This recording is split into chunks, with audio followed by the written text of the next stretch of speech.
Alrighty, we're here with Max Barbier, which Yeah. yeah, how did I do there? Yeah, good one. All right, perfect. Well, if we have any trouble, I'll just stick with Max B because I know Max B very well as a fellow Max B. So, Max, co-founder and CEO of Timeleft, or Timeleft if you prefer to enunciate it that way, but a company that is just blowing up literally around the world, but also probably seeing it all across social media. You know, I got friends and family that have used it and are raving about it. So super excited to chat with you. Max, whose last name I will never pronounce again. Thank you so much for joining. How you doing today? I'm doing great. Thank you for having me. Yeah, yeah, of course. So excited to talk all things time left. And before that, actually, your previous company, which you did for almost a decade, Yeah. Vertical Station. Yeah. So from what I was reading about it, 100% video, 100% vertical. Seems like a good time to launch that company. What was the insight behind getting into that space? Actually, the name before the first name of the company was Minute Buzz. So it was kind of producing, video for social media. And then in 2018, when we see the rise of TikTok and the rise of Instagram stories, we say, okay, I think the vertical video are going to be a big things, in the following years. So we decided to rebrand the company name and say we're going to do only vertical videos.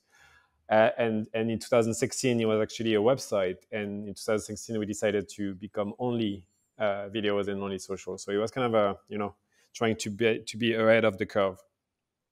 Yeah, and quite the curve it is. I remember what was it? I think Snapchat was like the first one that kind of like Yeah. got people used to the vertical video, and then now obviously like everything Instagram and TikTok is doing is totally vertical as well, vertical priority. So good thing to focus on there. What in like the early days of vertical, how did that change how you needed to think about things in terms of creating content? Um, it's a good question. It's just when I look back to my old startup for 2010, 2019, we grew from zero to 100 employees, and we are producing a lot of videos. And when we decided to become vertical, I remember it was a huge pushback from the video editor and from the guy who was producing video and say, it's not great. We can't capture the whole scene. Vertical is not practical. And I was say like, yeah, maybe we're gonna film with iPhone, and say no, it's impossible to film with iPhone. We need like cameras and stuff. So the fact we decided to do 100% is my belief is like if you want to do something great, you have to do one thing and do it right. And so if you have a part of your company who still believe the horizontal video is a thing, and then one part believe the vertical video is a thing, then you have these two kind of thing moving slowly. Of course, every change came with friction, I will say, in the people. But overall, then you become the best to vertical videos, and then the market, adapt, and then suddenly you're in the good position with a good timing, with the good market, and then yeah, that's kind of I think that's why we become that big and reaching like 400 millions of video views per month, 18 million followers. That's because we are like really focusing on one thing, and we did a good bet. Yeah, that's a few views and a few followers. I think you did something right. You figured out something there. What was your like ideal type of client to work with in that space? So 100% of the business was brand content. So what we did is basically 80% of the production was just to make views and have engagement in the different channel we have, Instagram, TikTok, or Facebook, and then it was only brand content. So funny enough, it was not the biggest brand, the more fun to work with, and also it was not also the smaller one.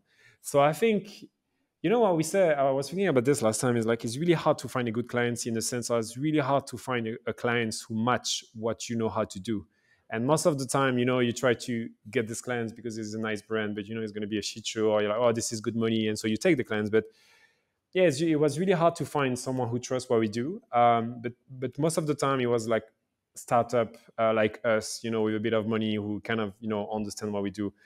We try to aim for these clients, but sadly, it was not the biggest part of the business.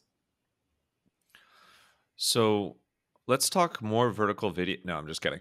Let's switch it up. Let's I was get like, I was gonna okay. You're like you were actually not going to talk about time left at all. No, let's get to time left.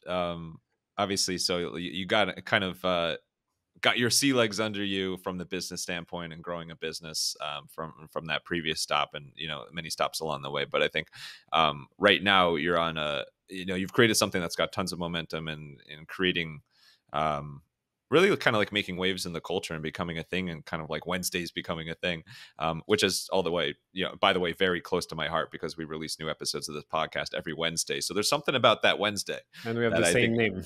Yes, exactly. And yeah, exactly. So let's just sue each other left and right. We're the same person. I have an Ironman race later today. No, I'm just messing with you.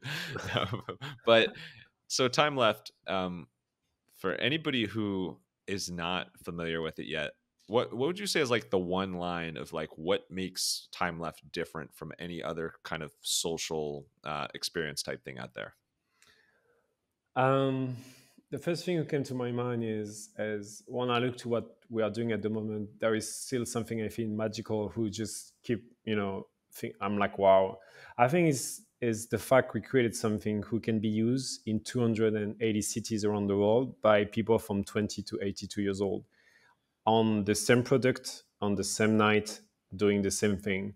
What we do is we connect people around tables in restaurants, but my dad is using every 2 weeks. We have now success in Japan, in Bangkok, in Istanbul, in London, in the US. So the thing, what I think the most fascinated is like when I look back, I say, okay, we create something simple, and I think to make things simple is like, I think the key. I think now. So yeah, I would say that. Yeah, simple is key, and I think having those like just a few restraints that or constraints that are consistent, no matter what city, no matter what country, is just a beautiful thing. So we talked about Wednesdays. I think it's every Wednesday at 7 p.m. Typically groups of six. I know you kind of. Can you explain how it works? How you kind of like hide the details of the Yeah. actual each time? But to go back to on the previous question, if you may, is I was a discussion about the concept we're having at the moment. It's about to change a bit, but this concept is the same since 1 year, even more than that, since 14 months. We have the same app, the same product. Of course, since 1 year, we involve a lot of things who people don't see, in the back end, the back office, the algorithm, whatever. But actually, it was the first time in my entrepreneur journey who I didn't rely on adding new features to solve, to make it better. And I was just, okay, we need to do one thing and keep doing this specific thing. And I think it was a great key. To go back to your question, so how Timeleft work is pretty simple. You go on Timeleft or you download the app, you do a personality test, and when you're ready to meet people, you just click on book. And then on Wednesday, you're going to have an address of a restaurant, nothing else. You don't know who's going to be there. You don't know what's going to happen. You have to trust the process. And you just have to show up, depending on where you live, 7 p.m. or 8 p.m. And then you're going to be a bit stressed. You're going to be a bit like, what's going to happen? And then some people are going to say, oh, you time left? You're going to say yes. And as soon as you're going to say hello to these people, you're just going to realize you're going to have a good time. Yeah. Well, I think that the stress, as you said, or the slight fear of the unknown is what makes it so exciting. Yeah. And if that unknown becomes a good time, then that's like, who knows what these connections will turn into, or these experiences, just like a good night out even. How did you come up with this idea in the first place? So Timeleft is a French company created 4 years ago, and we failed miserably for the first 3 years. So this idea of dinner with strangers is pivot number 5. So the first idea is based on my personal journey. I sold my last company, didn't know what to do with my life, so I make a list of 100 dreams. I try to take 2 years to achieve them all. Ironman is in 2 weeks, by the way. Cool, I'll see you And, there. yeah. And then it was just before COVID. Then COVID happened. My friend get depressed, locked in their home. So I created the first idea. I was like, what do you want to do with the time you get left? Time left come from there. It was a bucket list platform. You can see the dream of everyone. Nothing to go there. So 1 year after that, we said, okay, maybe we can do something a bit better. It's an app where you can match people with the same dream. We launched this in the US in 2021. Huge fail because dream are like kind of exciting, but you don't have anything to say. Maybe you don't want to do it. Maybe you want to do it. Yeah, so no engagement. Then we went back to Lisbon, where my business partner used to live. Then we said, okay, maybe we can connect strangers with something to do in the city. And then we discovered if you put a man and a woman together, the man will try to date the woman. So women didn't feel safe. So we say, okay, maybe we can create group of strangers to do activities. And then we realize the last learning was, okay, activities is not scalable in a sense of you like this, I like that. It's hard to find middle ground. And so the only thing I'm sure we like you and me is to eat. So 1 year ago, we say, okay, last chance, no more money in the bank, let's be efficient. And we try with this idea to connect group of strangers within the restaurant. So this idea just came like that after 4 years, 3 years. And that's something I've heard come up a lot is like, of course, there's the distinction there. Like, is it a dating app or like you keep dating out of it? I know you take kind of an interesting approach with that. How do you handle when people say like, does this have romantic purposes? Yeah. So this idea of dinner with strangers, actually, when we created the first MVP, I say, what's out there? And when you want to meet people, the only option we have is dating apps, kind of. And this is bad because I think dating apps are really a bad thing as a society. They are destroying so many things. And I say, okay, we need to be the most far away from them. And I say, okay, what we don't like about dating apps, and you judge on appearances, you swipe people you don't know, you spend time on talking, swiping, whatever. It's really hard. And so we came with this idea, like, you know what? We're gonna give nothing to the people. You don't know who's gonna be there, nothing. And then we did that, and then we realized something interesting is like when dating apps they make you believe you have the illusion of choice and you can choose the perfect match. Timeleft is the completely opposite. Because you don't know anything, you have to show up. And because you don't know what's the agenda of the people at the table, like, is this woman is single? I don't know. Is this person is looking for a friend? I don't know. I need to talk to them. I need to behave. I need to, to have a conversation. So you're more open to what's coming. And I think that's kind of the part of the success of Timeleft is we ask people if they are single or in relationship just to know, but we don't use this information. And if you're single, you can be at the table with someone who is married and someone who is in a relationship. Like, it's completely open. And I think that's one of the small thing who make Timeleft a success for now. Yeah, it's just a really smart approach to do it, and I think back to like the unknown or the unpredictability of these experiences like this. If you're having a dinner with complete strangers, it could be one of the most enjoyable nights of your life, or it could be super awkward, or just like you start debating about something you don't want to. Like, there's a whole range of emotions there, of possibilities there. How do you and the Timeleft team, like, what tools have you rolled out to ensure that like this isn't awkward, like we have some stuff to talk about, like Yeah. how does that look? So the first thing is, like, we create an algorithm who can create the best group as possible. So to do that, we did a lot of try. We started with dinner of 4 people, and then 6 people, and then 8 people, and just realized 6 is a good number. Then we did some variation about a lot of women, or like a lot of men, or like extrovert, introvert. Then we say, okay, maybe it's important to have people who want to spend the same budget at the restaurant and want to speak the same language. So we have all these criteria we use for the algorithm to try to create the best group as possible. That's the step one. The second step is, like, we give some question to ice break the conversation during the dinner. If people like what we're gonna say, just use the question. Like, what is the last thing you did for the first time, or like all this kind of funny question to break the ice. But I did 60 dinners myself, incognito, most of them. And I think the beauty of it is, like, we don't need that much to have a good dinner. Just showing up, sitting, just saying hi, just letting flow. I think as a human, we kind of forget that it's super easy to talk to people. I think now we are like, we don't say hi, we don't talk, we don't interact. Like, you're in the elevators, yeah, everyone is on the phone. If you say hi to someone, the person's like, why you say hi to me? Who are you? Like, we don't really interact anymore as a human society. But when you put strangers together, after 30 minutes, every table, they have a good time, because it's not a big deal. Yeah, and oh, by the way, I love that you did that incognito. Like, you did a real life undercover boss, and it Yes. was also market research for you. Market research more than Did that. you ever get caught, by the way? Yeah, at the end, I say who I am. I don't say it at the beginning because they ask me so many questions. But at the end, I say, hey, by the way, some people don't trust me, and so it's funny. But yeah, and now I'm a more seen, so some people just they discover me. But Yeah, that's always cool. they're like, oh my god, Max is here. It is, like, I love everybody whose name is Max B. That's what they typically say. But so one of the when I think about your business, I think it's like it's such a really cool business model. but also seems almost like a logistical nightmare as well because you have so many things to organize, literally every Wednesday in multiple places in big cities. What on the restaurant side, what's been involved in getting restaurants on board with like saying, "Hey, we're gonna have a group of people who don't know each other come in every Wednesday for you"?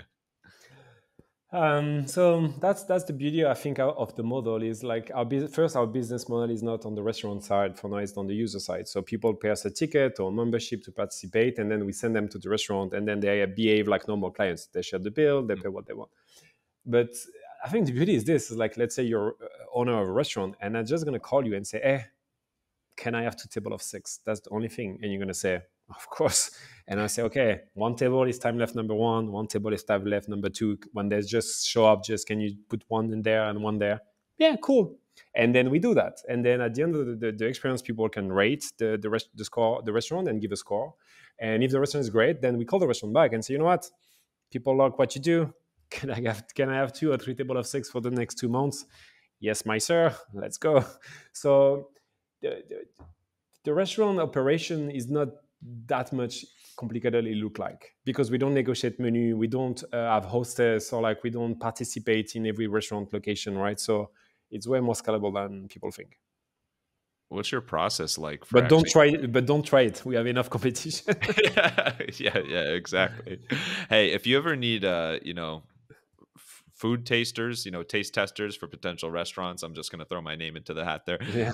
or into the ring. Throw my hat into the ring. I totally messed up that idiom, but what's your process for identifying restaurants that are, quote unquote, time left worthy? Um, we have some guidelines now because this year only we connect I think 400,000 people into restaurants. Wow.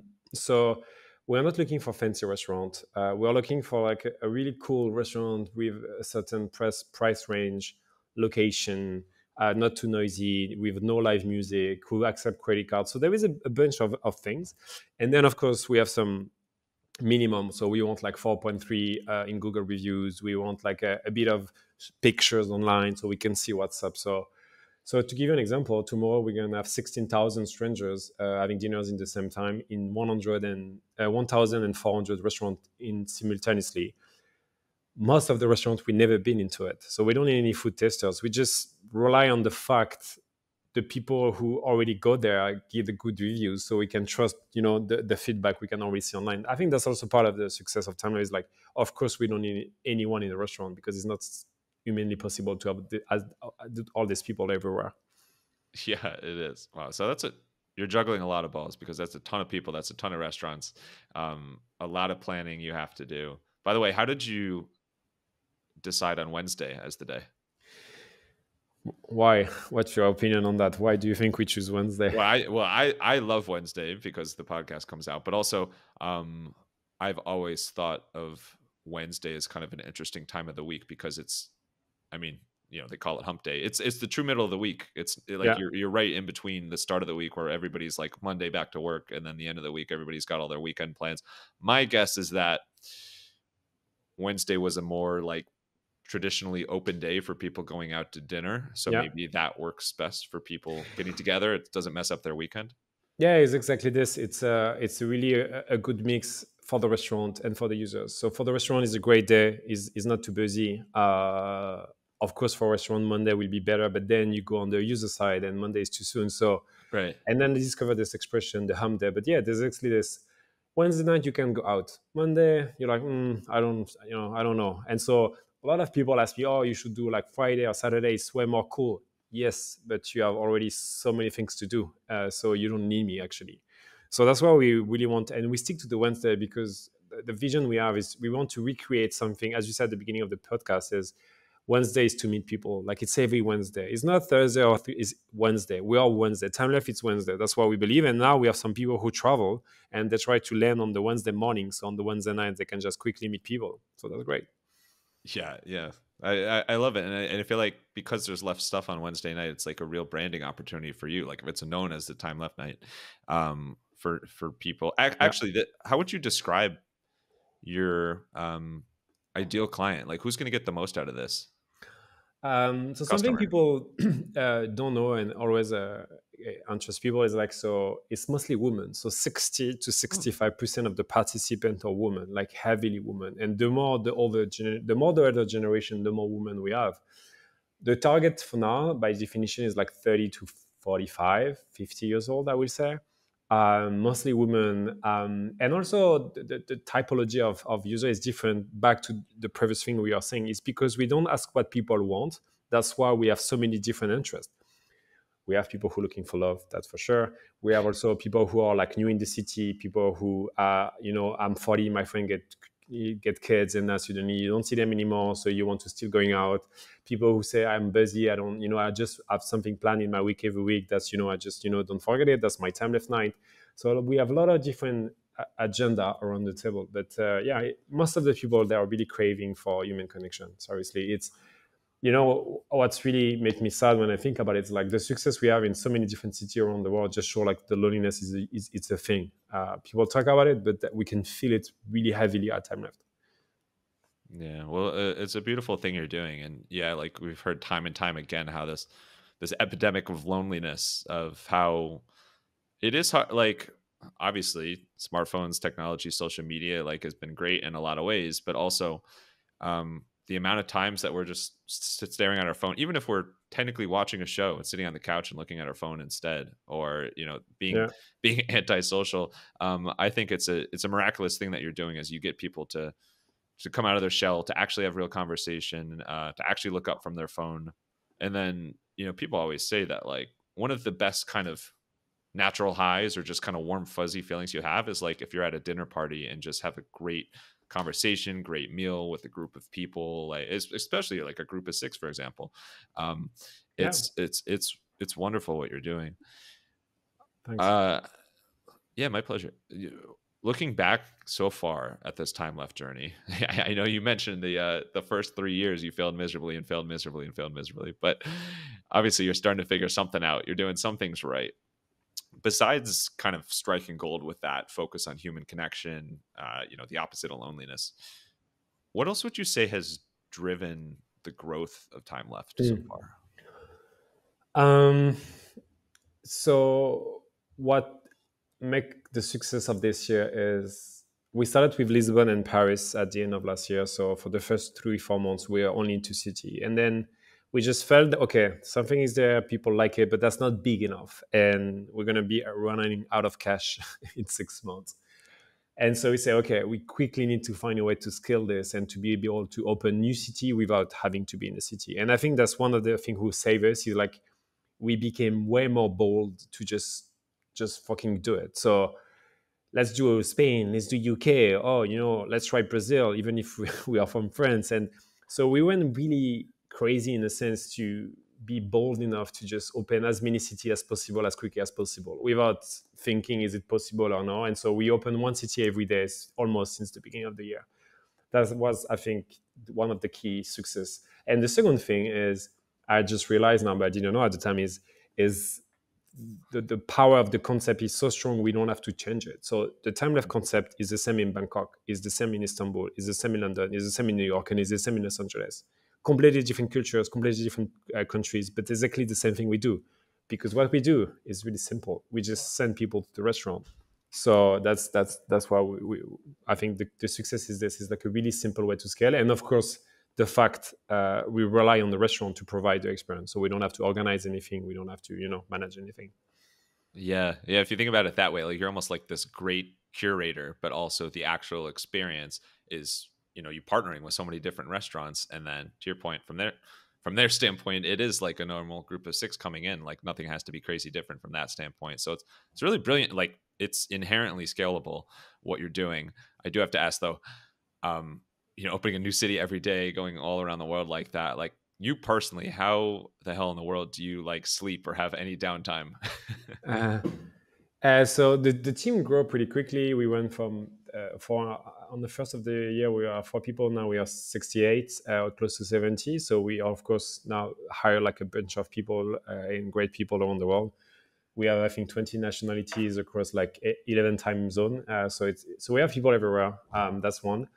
And the second thing is we have also like a great tech team who create a great tech project. So everything is automatized, like the algorithm, the connection, like we send invite. So we have a big things who help us to do what we do. And okay, Wednesday it's a bit tense. Wednesday is always like, okay, what's gonna happen? You know, some restaurants they just drop on us and stuff like that. But yeah, it just go highly stressed on Wednesday and then we just flow. So no, I just sleep like a baby every day, to be honest. So if Wednesday is the most stressful day of the week, what's the least stressful for you? I would say Thursday. I think Yeah. what we're doing is kind of close to doing like a festival. You know, it's like we're doing a huge festival every Wednesday. We have like 16,000 people coming to us every Wednesday. So yeah, Thursday is, you know, event is there. We just, you know, no problem on customer support. Great. But then quickly we need to look to the next Wednesday. So also I decided at the beginning to do every week because I'm a true believer of like of repetition, and the more you do something the better you get at it. And so if you do like every Wednesday you have like 50 shots per year, and if you do once per month then you have only 12 shots per year. So I love this kind of rhythm, you know, and every 6 days boom you go back to it. Do you have any personal way that you celebrate once every Wednesday is good and went well? Someone gave me a good feedback 1 month ago. He said, "Man, we don't celebrate as before because we are so used to open a new city every day or reaching milestone every week." So, no, we just reached 1 million users in the app 2 days ago. It was great. I think we celebrate internally. I think my personal way of celebrating is more personal. So my biggest victory this year is my dad was suffering from loneliness after a brain damage 4 years ago, and he was struggling to left home. And then 2 months ago, he did his first time left dinner, and he found a friend, and he was so happy. The next day, he was chatting on WhatsApp all day, and I was like seeing smiling. I was like, wow, this is really great. And now he's going every 3 weeks, and he's having some friends, and so this is more. I think the beauty of time life is like you can see physically on human you doing something great. That's why I go to the time life dinner every Wednesday. Even if I'm busy and I'm tired, I go there because it just refresh me of, you know, this is why we're doing this is for this, right? Oh, that's beautiful. As if you didn't have personal ties enough to this. Really glad to hear about your father, and that's a beautiful story. So good. You know, sending the best. Congrats on all that. Thanks. So we're going to do something different here. We'll call this a Sydney segue. So this is very unique to this episode. So sometimes when depending on the guest, I'll ask listeners for questions to submit. And in this case, actually, my cousin Sydney, so shout out Sydney Haber, um, we had brunch with her about a month ago, and she was just raving about Time Left. She had just moved to New York City. She works for Amazon. As you'll see from some of her questions, she's kind of in the ops supply chain side. So she might get you in the weed with some of these questions here. But she was raving about Time Left. So I asked if she had any questions to ask, and she sent me some like really, really good ones. So we're gonna give her a whole section here. You ready Yeah, for the Sydney rapid fire? No, I'm let's just go. kidding. All right. So her first question was, how do you match people? So when you create an account at Timeleft, you need to go through a personality test of 40 questions.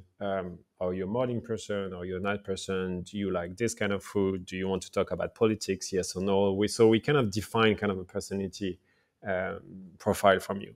And then we have the algorithm who every Tuesday, when the people stop, you know, booking for the Wednesday, we just stop the booking, and then we take the whole people we have, and we say to the algorithm like, okay, now try to create the best group as possible, and then you go in a certain way of certain criteria. So people need to speak the same language. So if in the US it's on English, but in France you can decide if you want to speak English or French, for example. Mm. So if you want to speak English, of course, I'm not going to match you with people who want to speak French. Then we have like, how much budget do you want to spend at the restaurant? Are you a vegan, or do you want to eat meat? Because if you're a vegan and I send you to a meat restaurant, we're going to have some problem. And then, do you want to talk about politics? Yes or no? And if it's yes, then, you know, I can put you together. But if it's no, of course, I'm not going to put you together. So we have all this thing we define, and every criteria has a weight. So we know, for example, like 10 years of difference between the youngest and the oldest people at the table is the maximum we can have. So it's an interesting topic because sometimes people say, oh, but you know, like intergenerational, like mixing generation is great. Yes, it is, but not statistically. People say they kind of prefer to match with people their age for like two reasons, mostly because even if you're not coming for love, you hope. Someone's gonna be there, right? And the second thing is, I'm 40. Of course, I will be okay to have someone who's 20 years on my table, but it's not the same, moment of life. You're not going through the same thing. So all these kind of thing are like. So we have this thing, and that's how we match people. But what's thing interesting is people believe the algorithm is a magic thing. It's not a magic thing. It just reduces the risk, or it maximizes the chance to have a good dinner. But then it's just human being human.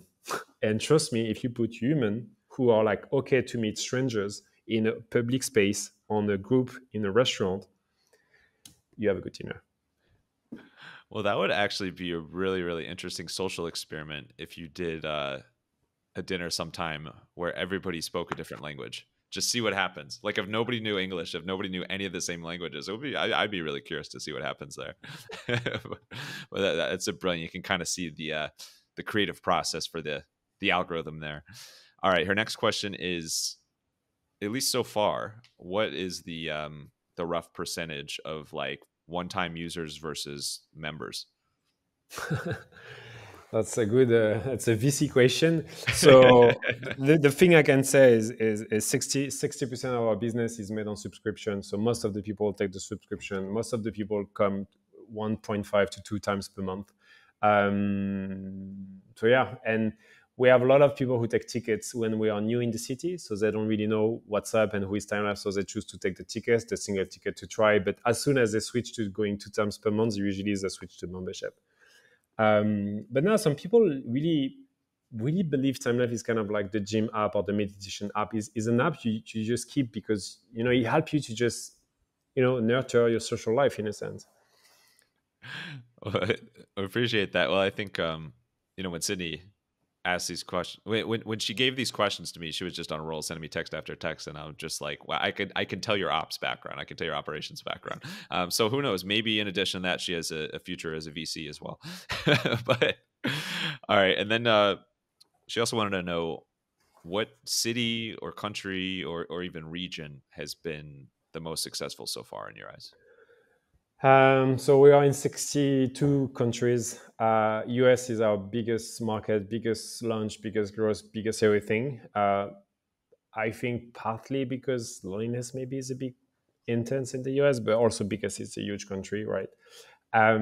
What's interesting for me is like when I launch in Paris, French people say, "Oh, but Parisian people are so close; they don't gonna use this," and it was a success. And then we went to Brazil, and people say, "Oh, Brazil are like so friendly and outgoing; they will not need this," and they need it. It's our second biggest country. Um, the only thing we know now is probably, but it's a cliche to say that, but I think the bigger the city, the bigger the loneliness, how like the sense of loneliness. By design, people are like more stressed, they move a lot. There is a lot of movement of people coming out, coming in, all this kind of thing. But yeah, New York is our biggest city. Every Wednesday, we have 1,000 people having dinners together. We are in 50 cities in the US only, I believe, if I'm not mistaken on the last numbers. And by design, yeah, Chicago or like LA are our biggest hub, of course. Yeah, it's really interesting to dive into. I know here in the U.S., like, and especially like Sydney's an example of this. Like, whether it's the same job or different jobs, I feel like it's very common here to get a job after college, after university, in like a totally different city, and then maybe after a few years move to a new city after that. So like I know here at least there's like a lot of moving to new cities, and then you might be on your own or you might have one friend there, and so like there's tons of opportunity to meet new people and have new social events. So no doubt why it's been a success on in that vein here as well, which I'm sure that happens in other countries too. And then actually on that note, her last question is, have you had to change the business model in different countries or different areas? Like her example was, she was wondering about like, like are restaurants and tables different sizes in different countries? Like, have you had to adjust the structure like that? No, I think that's what the thing amazed me the most. The only thing we change in the product is the time of the dinner. So in Paris is 8 p.m., in Germany 7 p.m. So we just really just changed the time. So no, by definition, the restaurant changed because we just look for the restaurant who are like, the restaurant, of course, in Japan will not be the same as the restaurant in Sydney, because by design. So, but no, I think that's kind of the beauty. We have some price difference, some membership, or like we adapt based on the market. Of course, we're not going to put the same price on New York or in Bogota, of course, by design. So we have some change of the price and some change of when the dinner start, but that's it. Awesome. Well, thank you for going through the Sydney gauntlet, and thank you, Sydney, for submitting those questions. That was awesome. You're a future VC. Anyway, I have some rapid fire questions of my own to wrap up. Max, you ready for it? Yeah. All right, short and sweet. It's just three quick ones here. And I lied because it's actually four quick ones here, so I can't count. But you mentioned that you previously lived in Lisbon. You're in Paris now. So let's start with Lisbon. What would you say is the most underrated thing to do in Lisbon? Um, wow, that's a good question. A lot of the thing in Lisbon are underrated. Uh, the only thing I can say is like I lived 2 years in Lisbon, and I think Lisbon is probably the best city in Europe to live as a lifestyle, as a quality of life, quality of food, quality of people, quality of so many different things. It just, if you have an income coming from outside of Portugal and you have a stable job, that's okay. But if you go to Lisbon and you're an entrepreneur or you want to scale your business or whatever, it's a small country and Lisbon is a small city. People tend to forget that, but Lisbon is 500,000 people. So the size of the market you are play a big role on so many things. And so if you raise money in New York, is not the same. It's not going to be the same money as if you raise money in Lisbon. Or if you want to focus on the Portuguese market, it's 10 million people. That's the size of New York. So that's my only thing in Lisbon. So I will probably go back one day, but yeah, it's not much my phase of life at the moment. Awesome. Okay. Well, yeah, I appreciate the background there. My wife and I, Dana, we just went to a Spain and Portugal trip this summer, and Lisbon was our favorite city. It was just amazing, and like I feel like when you see cities for a few days, you kind of feel like, oh, we have a good feel for everything here. In Lisbon, we're like, we could go back and like there's still so much to explore. It's just so beautiful. Yeah, And much to amazing do there. It's country. fun. Amazing country, Portugal. All right. So same question. Paris. What's the most underrated thing to do in Paris? I know you need an hour for this. No, it's just I'm born and raised in Paris. I live all my life in Paris till I was 34. I was the cliche of the Parisian people believe the French are the best. Paris is the best. Like I'm still a bit like this, but less now. You can admit it. It's okay. Yeah. Paris is great. I think it's mostly, I will say most France is a great country in terms of education, health insurance, like the economy, the startup world, like so many good things. I just believe Paris is a bit of a stressful city, and people forget to smile and to laugh a bit. And now I get used to Lisbon and this amazing weather. I just think like, oh shit, Paris is kind of gray all the time. Oh, that's New York's the same way. It's got the reputation of everybody's hustling, like running around everywhere. Everyone's serious, got somewhere to go. I saw a post on social media that they said uh, LA is I'm butchering this. They said New York is fun hell, and LA is like Hell fun. it's the opposite. It's like disgusting heaven. Like it's like the opposite. So it's like you can't think of it the same way. Also, I totally butchered that. So sorry to the original poster. But okay, what is you're in the home stretch for an Ironman coming up here. What's your Yeah. advice for anybody who wants to do an Ironman? Don't do it. Besides that, obviously. No, so every year I choose a sport and I try to set myself like a pretty ambitious challenge. And my method is always the same. When you want to do something, decompose in really small challenges who are like achievable, and you can go from one to one. So if you want to do Ironman, don't think about it. You need to know how to do a half Ironman, and then you need to do like just an Olympic triathlon, and then maybe you need to learn how to run a 10K. So there is a lot of steps, and if you aim for big, that's great, but you need to decompose so you don't get stuck at the bottom of the mountain with looking to the top and you say, oh, how am I going to get there? But if you do one step at a time, at one point you're going to reach it. But some big challenge can just be threatening and you don't move. I believe my method is like just decompose. If you want to do your first marathon, you need to learn 5K. Do 5K every day for 1 month. And if you sustain on that, go to 7, to 8. And at one point, you're going to be able to run a marathon with no problem. I appreciate the advice there. And I think I remembered it, by the way. It's Shitty Heaven and Fun Hell. So that's the end. Got it finally. All right. And last thing, what is the single best bite of food you have ever had anywhere? Wow, the first thing to mind is ice cream. I fucking love ice cream. What flavor? One is interesting. I was in Lisbon. It was ricotta and peach. So it was a mix of cheese and a peach flavors in a really like creamy ice cream. I was like, yeah, it was one of the rare things. I was like, I need to control myself to not buy like 2 or 3 or 4. It was kind of like I was fighting for my life, kind of. I was like, I need to stop eating this. So it was like really good. Lisbon has really great ice cream, by the way. Is that do you pair that with ginginia, the cherry liqueur? No, no classic, man. Nothing, just pure raw ice cream. Pure peach and mystery ice cream. Well, Yeah. Max, thank you so much. This has been amazing. Just absolutely Thank love what you're doing. So does Sydney as well. She's got more VC questions for you after. No, Yeah. but thanks so much for coming on. I know people, if they want to try out Timeleft, can do so at timeleft.com. How about you personally? Where's the best place if they want to connect with you or follow along you on social? My name is Maxime Barbier. If you want to say That's what I again. said. No. So people who don't understand how you spell it, easy is like a Barbie, the doll, and you just put the R at the end. So Barbier, and that's the same nickname and username on all the platforms. So I'm mostly on LinkedIn and Instagram for the moment. Perfect. Max B. All right. And then last thing, final thoughts. It could be a quote, just like a one-line word to live by, whatever you want. Send us home here. There is nothing stronger than a little hope who don't give up. Bring on the bongos.